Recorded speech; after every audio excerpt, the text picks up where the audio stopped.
Hello, welcome to Chinese Folk Tales. I'm Victoria Meakin, and I've got another amazing story to tell you. I really hope you enjoy it.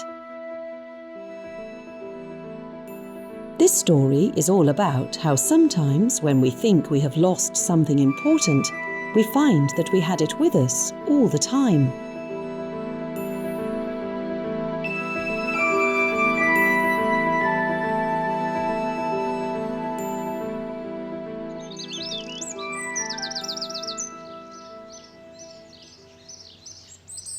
Once, in a little village in the Chinese countryside, there was a woman who lived alone and worked hard in the village and helped all her neighbours and would cook and clean for the older people who, like her, lived all alone. Every morning she would get up early, before the sun rose, and she would walk to the field. Every now and then she would stop and look into the sky and see all the stars, and as the sky got lighter, she would watch how they would all gradually disappear, until there was always one left. Perhaps you've seen this star. It's actually a planet called Venus. Many people know it as the morning star. Sometimes she would talk to it as she walked and tell it about the things she would do that day, what she would grow, the food she would cook, the people she would visit later. Today I shall plant some corn. Later I shall make some bao buns stuffed with tasty pork and take some round to old Mrs. Ma, who lives alone on the hill. One morning, just after setting off from home in the dark, she noticed something was different. She stopped and looked up at the sky. Wait a minute. Where's my star? She looked and looked, but it was nowhere to be seen.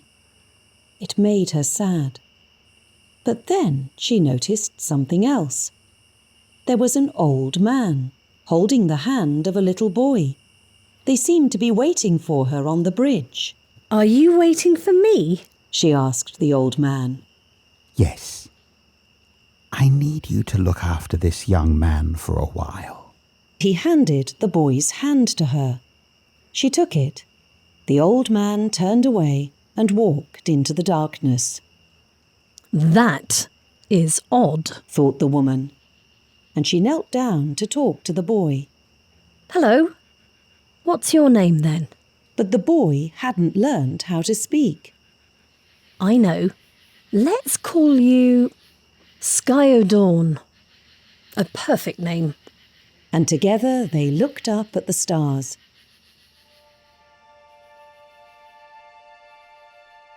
Time passed the way it does, some days faster than others. The world turned. The moon and stars made way for the sun, day after day. And all the while the woman looked after the little boy, like Dawn was her own son. She was very happy. But sometimes she thought the little boy was sad. She'd wake up in the morning and see him staring at the sky and pointing to where the morning star should be.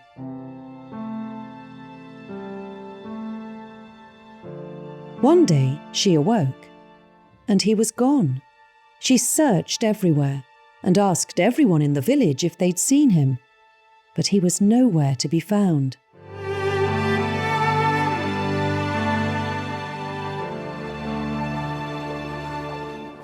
Have you seen him? Have you seen my little boy? No? No. Days went by, and she went about her work as usual, but was heartbroken.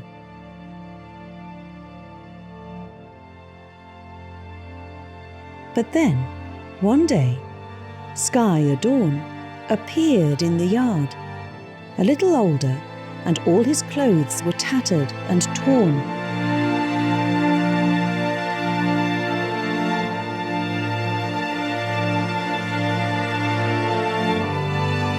She was so angry, but didn't want to frighten him, so hugged him and made him promise never to go away again. You had me so worried. Where on earth did you go? The boy looked at her curiously and pointed to the sky.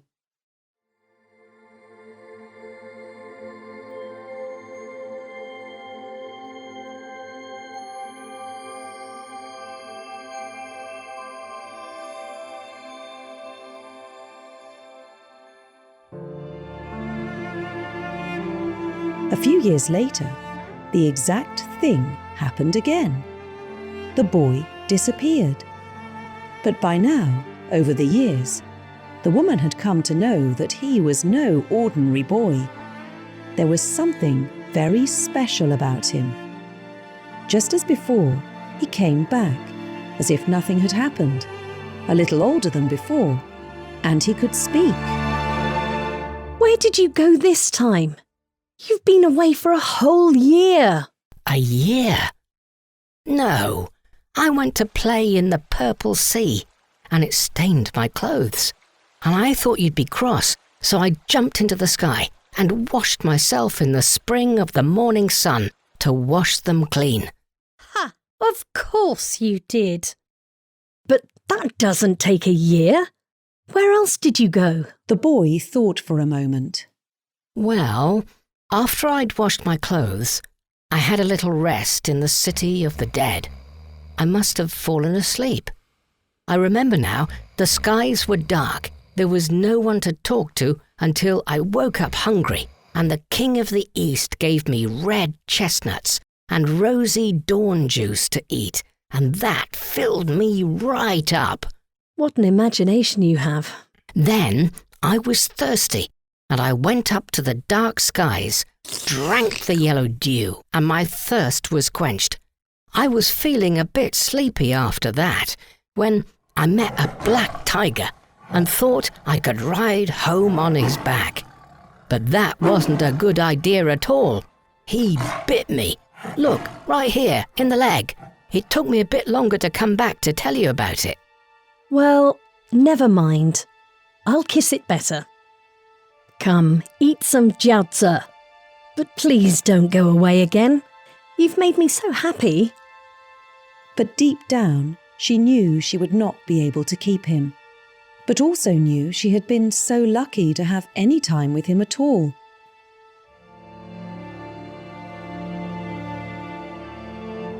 The day came when he left again. He was quite the young man by now. The last she saw of him was walking down the road. He turned and waved her goodbye. Far from being sad, she wept tears of happiness. And indeed, the next morning, as she walked to her field, she looked up and... Oh, my morning star's back. After all these years.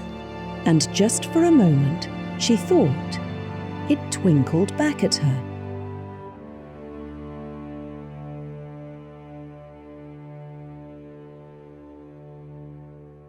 But that isn't the end of our story. You see, Sky at Dawn is always there in the sky, reliable, constant, a comfort to all who see it.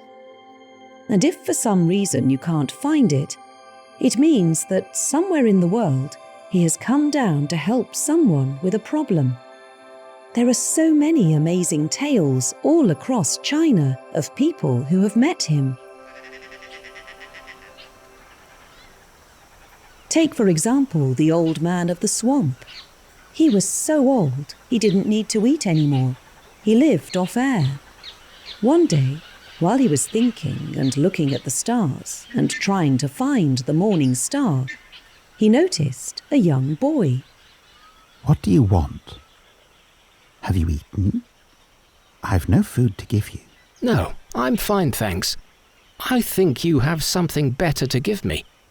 How old are you? He stared at his long white hair, yellow eyebrows, and a strange green glow in his eyes. Every 1,000 years or so, I like to treat myself to a makeover. You know, regenerate the old bones and hair. Now, let me think. I've done that 3 times, so that makes me, 5, 7, Very old indeed. But you're looking at my eyes, aren't you? No. Skyer Dawn knew it was rude to stare. He also knew it was wrong to lie. Well, yes. They help me see all hidden things. Can I be your apprentice? Teach me all you know. And the old man agreed. Actually, it made him happy that he had someone to pass on all his wisdom to. After he'd finished, he fell asleep and never woke up again. But before he closed his eyes for the last time, he looked into the sky. Oh, look. The morning star is exactly where it should be, back in its rightful place.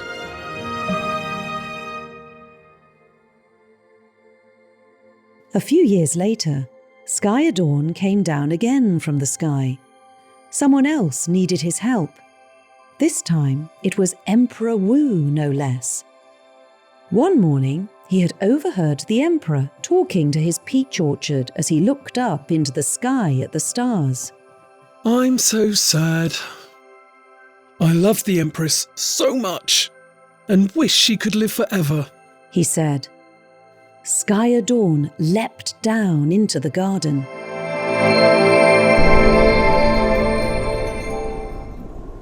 Oh, where did you come from?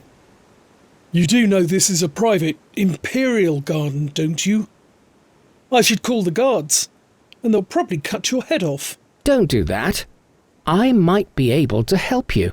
And the Emperor listened as the boy told him fantastical things. 10,000 stories of the places he had been and the amazing things he had done. Most importantly, though, Skyer Dawn told him where he could find the mushrooms of everlasting life, guarded by a white horse which belonged to the gods and which was twice the height of a mortal, how he had picked some and had ridden the horse across the sky, how the horse had become so tired and hungry, and how he had found food and water on an enchanted mountain. But have you still got the mushrooms? No, I lost them along the way. But I do have some magic dew which can make people young again. So you have that?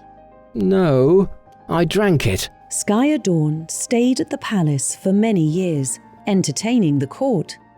They enjoyed the stories so much that it made them all happy, and they forgot about the silly idea of living forever.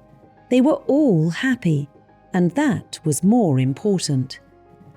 One day, however, Skyer Dawn was gone. Has anyone seen Skyer Dawn? No one had, apart from the court astrologer. Your Majesty, he is gone. But I know where he is. For all the years he was with us, the morning star has been absent from the sky. But now he has left us, it has returned. Suddenly, the Emperor understood. He wasn't sad. Skyer Dawn made us all happy for so many years. He's no longer here on Earth, but he's always there in the sky. So there you go. You can always try to catch a star and pin it down, but it'll always go back to the sky eventually. That's where it belongs. But whether you have it in your hands or admire it in the heavens, enjoy the way it sparkles. And with that, we conclude this episode of Chinese Folk Tales. Thanks for listening. If you like our stories, do give this podcast a 5-star rating. Leave your comment and share with your friends. To hear more, please subscribe to Chinese Folk Tales on all major podcast platforms. We'll see you next time. Bye for now.